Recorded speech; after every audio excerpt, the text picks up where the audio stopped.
Hi, welcome. I am Dr. Jacob Larson, and this is Read, Write, and Cite, the channel where I teach you how to read, write, and cite for your college classes.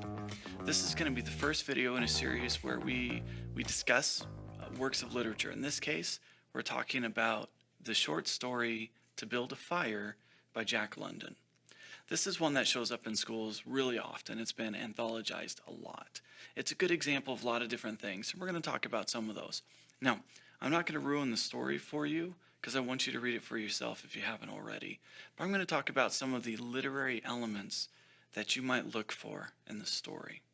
Okay? So, one of them is foreshadowing. Foreshadowing is a literary device, or it's a strategy that in this case Jack London uses to kind of warn the reader for something that's going to come later. Foreshadowing is kind of when you drop a hint at something that might happen later. In this case, we have a man who's up in Alaska, and it's cold and it's dangerous weather, and he's going to go see a friend, and he's warned not to go. Now, not every warning in a story is foreshadowing, but in this case it is, because as he goes on his journey, some bad things are going to happen.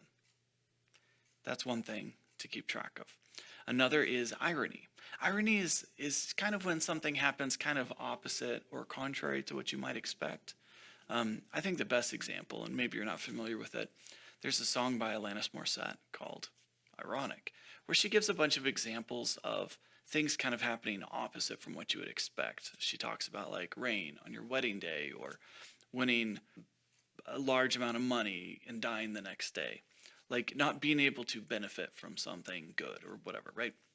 Irony in this story happens to be that there are things that the main character, who's called the man, he's not given a name, the main character that the man does, which kind of result with an ironic response. They don't really respond the way that you would expect something to be.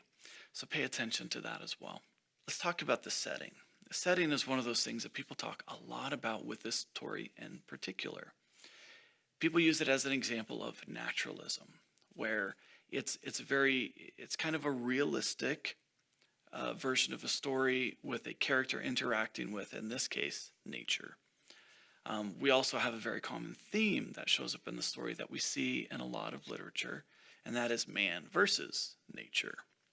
You maybe have heard of the show Man vs. Wild, where there's a guy out in the middle of nowhere and he has to learn how to survive. That's kind of the same theme for this story. So look for that as well. How does the man do when he's out in the wild? Now he's not alone. There is a dog that's traveling with him. Now the dog is another representation of nature. And so we get to see, how does the man do out in the elements versus how does the dog do out in the elements. And we kind of see that contrast, and it creates an interesting comparison and contrast in the story itself. So that's something I'd encourage you to look for as well. Now, as with all works of literature, there are many different ways to interpret it. And if someone tells you that there's a correct way to do it, well, be a little bit leery of that. Because the benefit of you being the reader is that you get to interpret it the way that you want. But interpretation isn't justified unless you can explain it and back it up. Now, that doesn't mean that everyone's going to agree with you, but if you can come up with examples from the story and you can explain them, that's good enough. So I would encourage you, as you go to read To Build a Fire, that you look for your own interpretation, that you question the story as it happens. Do you agree with the choices that the man is making? Does he make good choices? Does he make bad choices? Would you do the same thing in his situation? And as you start to question the story, you'll be able to create an interpretation which maybe you could write about in a paper. And that's the basis for all literary analysis, isn't it? You come up with an interpretation. Can you back it up? Can you explain it?